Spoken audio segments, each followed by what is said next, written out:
This one is from the elder of his own people. Take a listen to this one. You will know his voice, you will know the person. Or just in case you don't, his name is Edochie. I mentioned him earlier. And this is a fantastic thing that he had to say. The Igbo man wants to dominate you. The Igbo man wants to take you over. Let us be honest and speak truth to ourselves, so that God who created us will look at us and say, yes, these are my children. The average northerner does not like to operate beyond his natural habitat. Same applies to the westerner. Do your youth service in the East. Distinguish yourself. The Igbos who is operating outside his habitat is doing so because his space is the most densely populated area in the country. The Southeast is the most densely populated. If you've been there, you would know exactly what I'm saying. There's land hunger. There's little land for the people. There's issue of arable land. So you have land hunger, the land no plenty like that. Then you have issue of arable land. In other words, the land way day, not be everything you feel plant on top. So you have erosion, all those ecological issues. Then of the arable land, you now have fertility issues. So some lands are fertile, some what is shaking. So that land cannot even give you as much as you want. Therefore, you have to move. In other words, you're literally moving out for survival. So when you say things like the northerner does not move beyond this boundary, the westerner does not move beyond this boundary, we are the ones who go around dominating. You go around because something is chasing you away from home. And I'm saying this as respectfully as I can. I hate it when people go around saying things as though they are doing you a favor. You're not doing anybody a favor. You are moving out because you need to. And guess what? You are welcome. Nobody has any problem with you being in their spaces. But when you speak as though you are the one that made everybody, like, there's even nothing we're looking for what's the basis of this pride. You are welcome. There's nothing wrong with traveling. There's nothing wrong with migrating. There's nothing wrong with living in other people's spaces. There's absolutely nothing wrong with it. But don't talk to people as though you are doing them a favor by traveling. Like there's nothing you are bringing into my space that God has not given me before you came. Anyway, we'll listen to it a little bit more. Do your youth service in the East. Distinguish yourself. You get employed. You are even given a parcel of land. You are a Yoruba man, you abandon all that. You run back home. When an Hausa man, you do the same thing. An Igbo man picks up that employment and develops that parcel of land. Then you turn around and say he wants to dominate you. That's unfair to God who created all of us. God gave us talent, every one of us, right? You don't bury your talent and blame the other people. I'm an actor. We have Nollywood in Nigeria. The British colonized us and left us with English language as a lingua franca. What does that mean? The English language he left us was to enable us to communicate, since we cannot talk in our various tribes and our various tongues. So we can communicate. But we are not, because we don't want to. Now, what is nationalism? In 1956, the Queen of England visited Nigeria. It was the Rolls Royce that belonged to Sir Louis Odumegwu Ojukwu that was used in taking the Queen round Lagos. I want you to quote me. He didn't ask Nigeria to give him a cover. No, he donated it. Lagos was the capital of Nigeria. And so everybody got to Lagos to be part of whatever was going on. You get a slice of the cake if you like. Because of political differences that have their reasons, by the way, our brothers who are Yorubas now turn around and say that we want to take over their land, we want to dominate them, we want to. The Igbo man never occupies anybody's land. The Igbo man is enterprising. That is his nature. He comes to your place, he begs you to permit him purchase a little parcel of land. You sell that parcel of land to him. He develops it. He wants to trade. So what does he do? He moves around the community. He finds out what the people need that they don't have access to. He sets up a small store and begins to sell those things. And before you know it, he expands that store. This is the Igbo man's life up till this moment. There is no part of the world you go to that you don't find Igbos. There's none. And by the way, wherever you find them, they're very progressive. Extremely. As a matter of fact, only a few days ago, it was announced on the CNN that of all the black immigrants to America, the most successful are the Igbos. The Igbo man. CNN did not say that though. CNN was talking about Nigeria, not Igbo. Where do we even begin? There's a lot to unpack, but because that's on today's topic, let me just say this. One of the things you notice is the consistency in the attitude of folks from the East. Old, young, educated, illiterate, everybody is essentially thinking the same way. If you find, are there people who don't think like this who are Igbos? Yes. Are they the rule? No. They are the exception. But they exist. They exist, but they're usually quiet. Some of them speak up, but they're not that many. But for the most part, they thrive on bloated egos. Let me tell you something. We say a lot of things because maybe people don't go out of their spaces.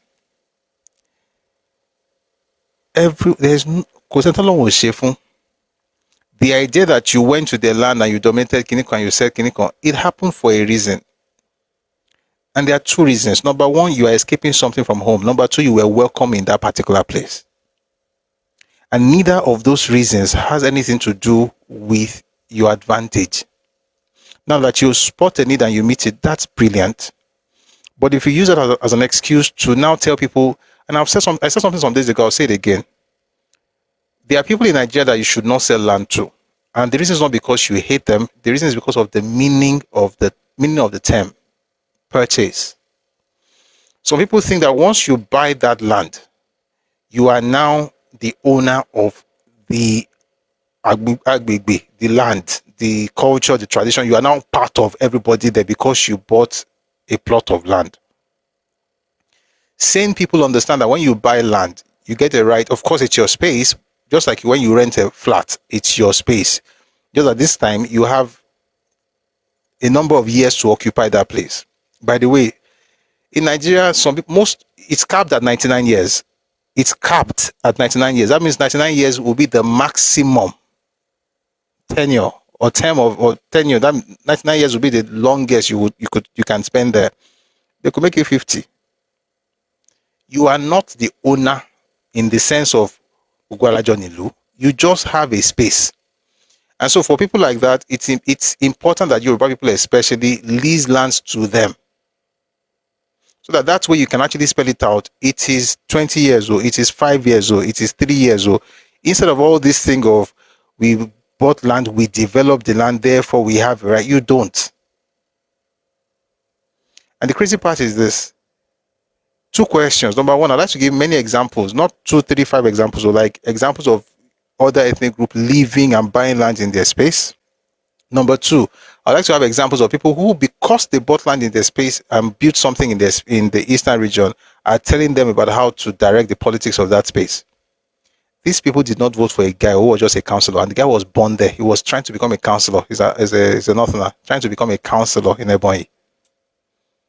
They insulted that man. He would never hear it again. But to be very clear, when you get C of O, I say it a lot, and I know there's a reason I do it. It's because people Coca-Cola and Faditi. C of O is certificate of occupancy. It is not certificate of ownership.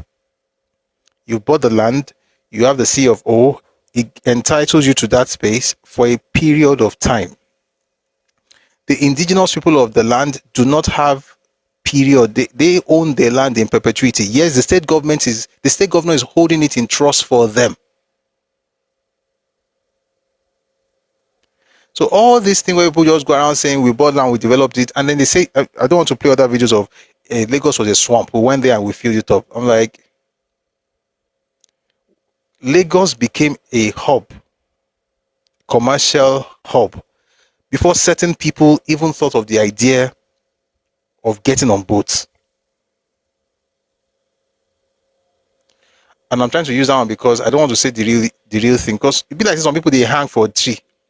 Because when you come down and start saying things like you feel it, you built it, the place was already cosmopolitan. I said it here yesterday. Listen, and this is very important. The first telephone line in Nigeria was installed between Lagos and Abeokuta in 1886. The first newspaper in Nigeria was published in Abeokuta in 1859. The first time the missionary went to the East was in 1857. That was when they heard Jason Padabo. That's the work of Ajayi Crowther. The Niger mission, starting with Onitsha. 1857. 2 years later, the first newspaper was published in Yoruba language. So when this man is saying things like Nigeria is one because Nigeria, we all use English language as lingua franca, and I've seen younger people say Yoruba people are tribalistic because they speak Yoruba language. Tobaja Yoruba so it there. This is why some people's languages are going into disuse and extinction. As a Yoruba person, there's nothing superior in English language. Toba ti gbọ́ nǹkan tí mò ń sọ, wá bí wọ́ sí. And this is what we are saying also. Once we understand that we are different people, then we can come up with laws that actually make sense. For instance, India has more people than than Nigeria, but England doesn't have one official language. There are two official languages at the top, but every region, the predominant language of every region, about 25 of them, the predominant language of every region is their own language added to the official language. So it becomes 20-something official languages. It is people who are still colonized in their mindset who think that the height of civilization is the ability to speak English language. There are people who are wiser than us. I'm speaking English language right now. There are people who are wiser than me. They can't speak a word of English language. I've met some of them, but many of them in Yoruba land. One they saw, Oyinbo. Ṣùgbọ́n tó bá fi òyìnbó dídá pé ẹni tó bá ti gbé òyìnbó kò lọ́gbọ́n lórí owó wa pàdánù. I know if I'm speaking Yoruba language in my land and you have a problem with that, that means that you are dumb. Because on a normal day, you should learn to adapt everywhere you go. I don't care that you don't have respect for your own language so you can lose it. In my own land, I want to speak my language. And if I could mix sometimes, the reason I speak English here is because we're talking to the nation. We're talking to the world. There are people who are not even Nigerian who come here to listen. So we speak English. But make no mistakes, it's not because English is superior in any way, it's because that's what I choose to use. And it's important for us not to get manipulated into all these things where I want to make you feel comfortable in my home. Therefore, I will cut myself to size. In other words, you are here, and guys, in cultural evolution, I will not lie to you, we're not at the same level. All the ethnic groups in Nigeria, some people are here, some people are here, some people are here, some people are here, some people are just trying to wake up. So if a person is up here, I'm not going to go direct. If a person is up here, another person is up here. Let me tell you something about life. It's easier to be pulled down than to pull somebody up. It's easier for the person down to pull you down than for the person up to pull the person down up. That other one is where growth is. The easier one is where failure is where lack of progress, is where stagnation is. So the one who is here constantly tells you that you have to come down to prove to him that you're not a bigot. You are saying, you can come up, I will help you. Look at the Egbomo Dudua aims and objectives in 1945 and the other one in 1948. Look at the two. What you see, even in at the foundation, is the people who want to be great and help others around them to be great. The Yoruba mindset is Ojusomo to eye for life arakanra. The sky is so wide, the birds can fly without having to, clash. Everybody can have a space in the sky, so you can come up. But no, you have the ones who tell you to cut yourself, come down. Let all of us be in the mud. That way I can feel that you're my friend. You know why? Because it will win in the mud. Pigs, that's a natural habitat. If I decide not to come to you there, it's not because I hate you, it's because I believe in you that you can do better than what you're doing. So all this thing of you're a bigot, you're a tribalist, is because that's what you are. You are projecting your own, this is what you are. I will talk about that thing. I'm going to read this and we're going to go into today's topic. I'll bring people up, then I'm going to today's topic. Let me read something to you from, I will find that book. I'll read something to you from, I think the book is Thoughts. All right, I found it. Let me something to you. Very fast, very fast, very fast.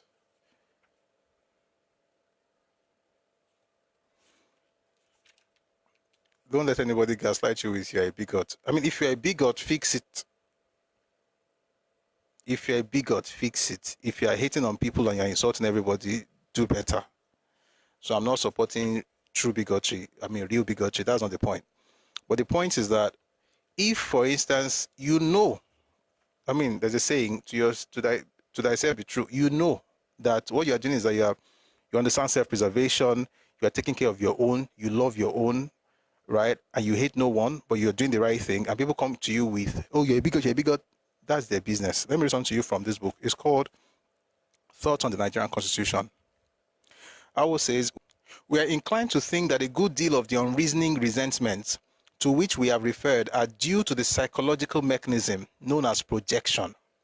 There is, in fact, abundant evidence, which we will refrain from stating here, that many of those who see regionalism and tribalism in the derogatory sense in every harmless activity are themselves the worst offenders. I won't go back to read it. They are the worst offenders, and what I was looking for was that psychological mechanism.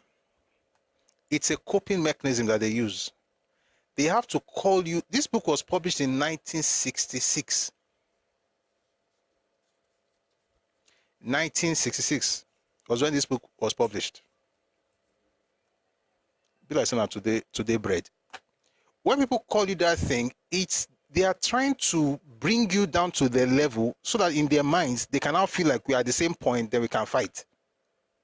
But the point is, Igimujin or Sori, there is no comparison. There is no basis for it. Where you are, if that's your natural habitat, I thought I could help you come up. We have had this problem since the 1940s, where Yoruba people are saying, let us all come up. But you have some people, they're not planning to either. They have two options. Either they bring you down so that you be at the same level, or they find ways to cut you down so they can use you as ladder to climb up and ensuring that you remain down. Those who have that as their MO, as a modus operandi, they are the ones who are the least developed places in Nigeria today. Be careful what you wish for others. That's why we don't hate, because we know that it can consume the hater. So the one who is calling you the hater, you are hating me, you are a hater, that person hates you with a passion. The one who says you're a bigot, that person was bathed and raised on bigotry and tribalism. Anything that is calling you, every accusation is a confession. That's the point. Every accusation is a confession. He knows. So he says it repeatedly because he wants you to believe. Why? Because repetition is the law of long and lasting impression. If he says it long enough, it will make an imprint on your mind, on your soul, on your heart. Before you know, you start believing it. Have you not seen your Bible talk and they are doubting themselves and their identity. Why? Because they're trying to understand what it means to be a Nigerian. Am I really a Nigerian? If I say this, let's just say this so we can work together. No. We're going to work together, have who you are who you are, I am who I am. We have a vision, we can work on that vision. As long as it doesn't take something from me or give something to you at my own expense. I want you to win, but I want to win. And if in some people's mindset, their winning demands that I lose, then may they never win. By the way, I'm not even saying may they never win. They will never win. If your wins depend on my loss, you will never win. But you know, my win does not really care whether you win or lose. I really would like you to win. And if you don't have that kind of mindset, you're always thinking everything is competition, everything is about me and you, everything is about I must do better than you. If you are doing that thing, you will never make progress. Even if you have more money, you will have problem with your health because your mind is full of negativity. So whatever money you are making, you'll be using it to heal all the cancers that you'd have picked up with your negative attitude and terrible ill will towards others. So yeah, a Yoruba person, anybody comes to you and tells you that street name change or whatever is bigotry, tell them okay. They've done worse where they come from. And lastly, like I said earlier, every accusation is a confession. So as you are saying it, just be writing it down. Be like the priest. Take notes of their confession. They're not accusing you, they are confessing their misdeeds.